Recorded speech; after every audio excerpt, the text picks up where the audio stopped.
нараа эрхэм зочдоо бид баг кошл бүхий хөгжүүлэлтийн платформ нь програм хангамжийн шинэ эрен үеийг эхлүүлж дижитал трансформашн буюу цахим хавцлыг хөтлөхөд ямар ач холбогдолтой бүхий өөр гүйцэтгэх вэ гэдэг талаар ярилцахаар цугларч байгаа энэхүү арга хэмжээнд та бүхнийг хүрэлцэн ирсэнд баяртай байна. Бид стратегийн зорилтуудын хүрээнд дараах дөрвөн үндсэн асуудлуудад хамтрагч байгууллагуудаа болон нийт оролцогч талуудаа шийдэл боловсруулж хамтдаа дэвжин хөгжиж зорилтуудыг санал болгож байгаа юм. За нэгт нь болохоор интерактив компанийн хувьд төдийгүй олон улсад бүх төрлийн салбаруудын бизнест тохирох нэгдсэн нэг ERP шийдэл байхгүй магдаг зүйл байгаа юм. Хоёр дахь нэг зүйл нь болохоор өнөөгийн ажиллах хүчний 35%-ийг мянгийнхын буюу millennials эзэлж байгаа. Дараагийн 5 жилд дэлхийн хэмжээнд нийтдээ 500 сая аппликейшн шинээр гарна гэсэн тооцоол гарсан байна.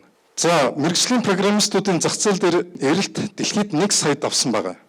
Програм хангамжийн эрэлт хэрэгцээ дэлхийд бодит хүчин чадлаас 5 дахин их байгаа бөгөөд эдгээр цахим шилжилтийг хангах хурд хүч програм хангамжийн компаниудад хүрэлцэхгүй байгаа гэсэн дүгнэлт бас олон улсын статистикаас харагдаж байгаа юм. За 3-дугаарт нь болохоор бизнесүүдийн хамгийн чухал хэрэгцээ болох зах зээлийн хүртээмж буюу дотоод болон олон улсын зах зээлд эрх тэгш өрсөлдөх боломж чадвар нь их хэмжээний хөрөнгө оруулалт, мэргэжлийн өндөр чадвар бүхий боловсон хүчин шаардах ба технологийн шийдэл бизнесүүдийн амьдрах чадварт шууд нөлөөлж байна гэсэн үг. За 4-дүгээрт нь болохоор зах зээлийн өрсөлдөөнд дата их хөгжлийн ач холбогдол маш өндөр бөгөөд санхүүжилт хөрөнгө оруулалтын бүтээмжийг бодит цаг үед хурдцтай шийдвэрлэх хэрэгцээ шаардлага өндөр байгаа юм аа.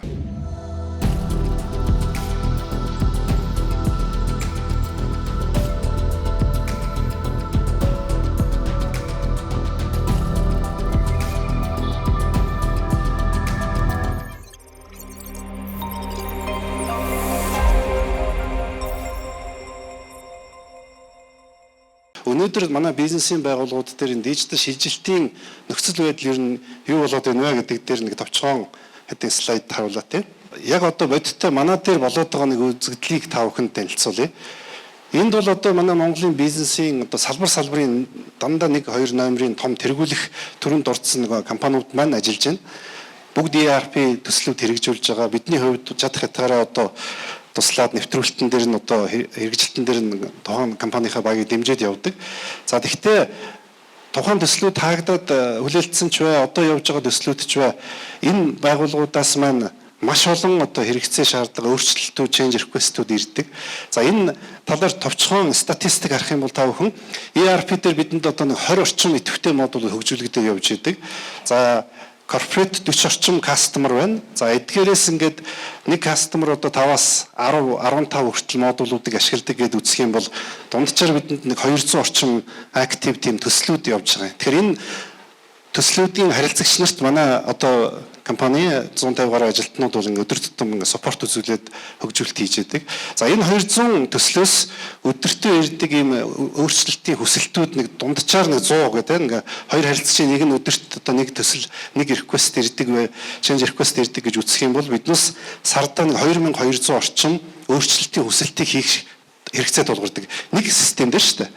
За тэгэхээр энэ нөгөө санхүүгийн програм байлаа эсвэл борлуулалтын шийдэл байлаа гэхээр энэ борлуулалтын одоо шийдвэр ашиглаж байгаа энэ айлуудынхаа шаардлагуудыг биднээс анализ хийгээд шийдлийн тодорхойлоод тэгээ хөгжүүлэлтийн баг дээр ирэхээр үндсэндээ нэг бүтээгдэхүүн дээр нэг 3-аас 4 хүнтэй баг л ажиллаж байгаа.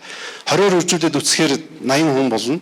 За цааталт нь нэвтрүүлэлт, сургалт, үйлчлэгээ бусад одоо дэд бүтцийг хангаж яадаг одоо бас дэд төвний хүмүүс байгаа. За ингээд нэг 150 хүний маань хүч бол үндсэндээ нэг бүтээгдэхүүний хувьд бол 3 девелопер гэдэг.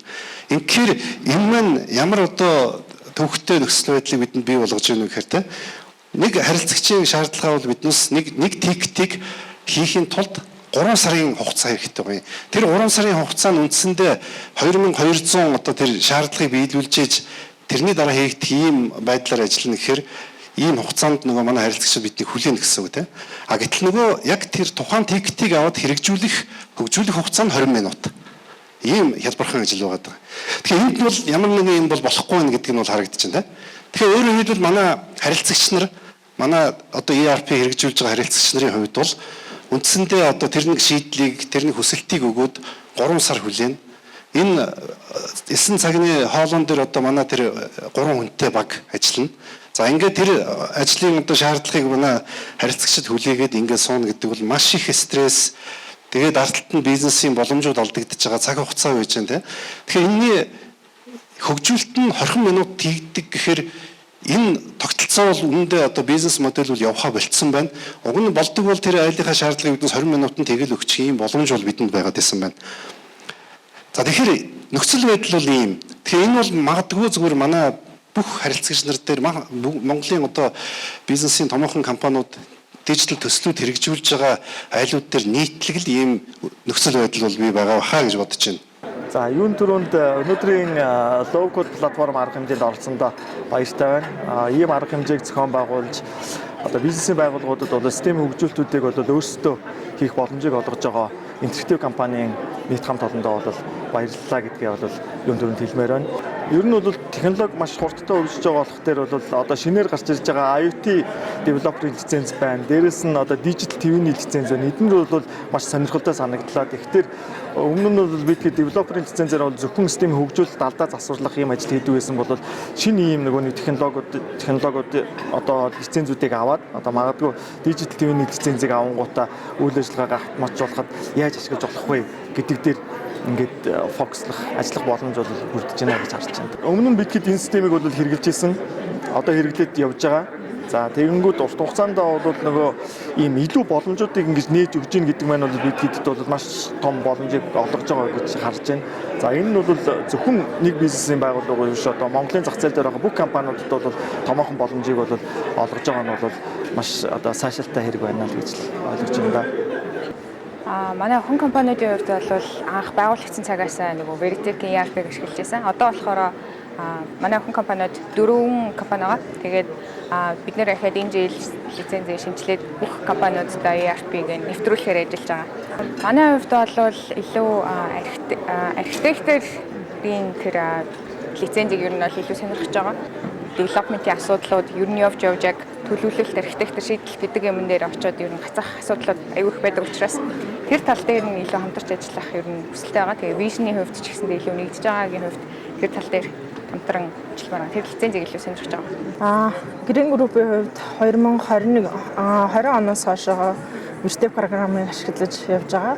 За борлуулалтын систем, агуулгын систем, санхүүгийн систем, хүний нөөцийн систем гэх мэтчлэн бүх системийн группийн хэмжээнд нийтдээ группийн 25 орчим компани дээр нэвтрүүлсэн байгаа. Амжилттай хэрэгжилж байгаа. Veritech платформыг ашигласнаас хойш бид нар маш олон одоо 15 6 одоо энэ систем бүр дээр өөр юм системүүдийг ашигладаг байсан бол Veritech програмыг нэвтрүүлснээр бүх зүйлийг нэг дороос одоо шийдвэрлэж байгаа. Бүх одоо бизнесийн процессыг хоорондоо уялдаа холбоотой болсон байгаа нь хамгийн их давуу талтай байгаа.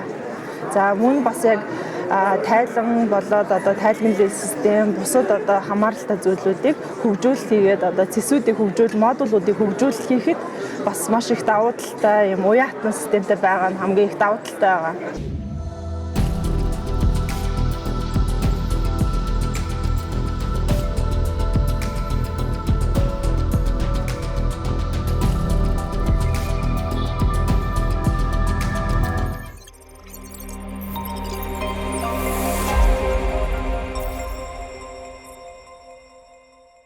Дижитал шилжилт хийхэд ер нь ямар асуудлууд бизнесүүдэд нийтлэг тулгамдаад байдаг вэ гэдэг дээр бид нар харилцагч байгууллагуудынхаа удирдлагуудтай ярилцахаар урьсан байгаа. Хилцүүлгийн удирдагчаар Ууган баяр захирлыгаа тайзнаа урьж байна. Сайн бацгаана уу? Одон танкаас оролцож байгаа анх байна. За тэгээд low-code solution-уудыг бол ингээд нөгөө банк, том корпорашнууд дээр гадны байгууллагууд төлөхөө ингээд нөгөө санал болгоод яваад байдаг байнга. Одоо сүүлийн ялангуяа нэг 2-3 жилийн хугацаанд ингээ харах юм бол жилдээ нэг 4-5 солиушнууд ингээ байнгын санд болгож яадаг, эргүүлээд нөгөөдгөө ингээ байнгын фидбек авахыг ирмэлзчихэд ийм оролдлогууд гадны байгууллагуудаас төлөхөө ингэж ирээд идэг байгаа гэсэн. Тэгээ Монголдо ерөөсөө яг энэ low-code solution-ыг хэрэгжиж байгаа гэдгээр хамгийн анхдагч нь бол ялцчгүй Veritech Group байгаад байгаа. Тэгээ яг дижитал шилжилт гэдэг ойлголтыг голом танкн дээр 2017 оноос эхлээд төлөхөө ингэж яриа төлөвлөөд гар бие оролцоод гүйцэтгэл дээр нь ажиллаад яваад байгаа. Тэгээд эндээс харахаар ерөөсөө л low-code solution-ы гол онцлог нь бол цаг хугацаа, хүн хэмжиж байгаа тийм.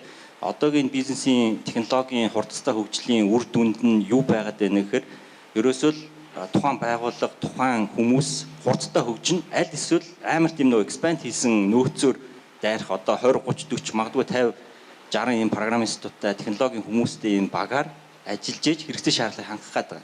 Эсвэргээрээ тийм хэмжээний хүний нөөцийг ажилуулахаар зардлууд юу аах вэ? Одоо ажиллах орчин нөхцөл нь юу аах вэ гэдэг ингээд янз янзын асуудлууд нэлээд байгаа. Энэ болгоныг энэ нөгөө low code solution-аар айгүй хэлбэраар шийдээд явж байгаа нь бол нэлээд үр дүнтэй цаашаалтай шийдэл байгаа. Тэгээд дижитал шилжилтийг бол нөгөө сонголтгүйгээр зайлшгүй хийх шаардлага юм газруудад үүсчихэд байгаа. Тэгээд тэрний хамгийн гол хөшүүрэг нь бол технологи байгаа. Тэгээд технологи ашиглаад хүний нөөцийг яаж зүй зохистой ашиглах уу, санхүүгийн нөөцөө яаж зүй зохистой ашиглах уу, за нөгөө талаасаа цаг хугацаа, үр дүнжийг яаж дэвшлүүлэх үү гэдэг ингээд айгүй олон асуудлуудыг энэ low code solution-аар юм шийдэх боломжууд гараад байгаа. Энэ дээр нэлээд өндөр импакт үзүүлнэ гэсэн юм хүлээлттэй байгаад байгаа. Тэгэхээр энэ технологийн маань хөгжилж гиснээр цаашдаа сайжраад улам илүү боломжуудыг агуулсан, улам олон хэрэглэгчтэй, орлогч талуудтай болоод явах байхаа гэж харж байгаа. Tesla Group-ийн мэдээлэл технологийн газрын захирал Бямсран гэж хүн байна. За тэгэхээр энэ дижитал шилжилтийн хүнсний үйлдвэр дээр яг дижитал шилжилт гэхээр яг ямар зар хүрээнд харж хийж байгаа вэ гэхээр за нэгдүгээр тэр нь бол за цааны ERP байх хэрэгтэй юм байна. ERP нь бол одоо бүртгэлийн одоо дата мэдээллүүдээ цуглуулах юм байна. Дээрээс нь тэр тоног төхөөрөмж болон тэр үйлдвэрийн технологийн процесс өөрөө бас мэдээлэл энэ ухаалаг системдээ тэр юусж байгаа big data-н дээр одоо мэдээллүүд оруулж ирэх шаардлагатай.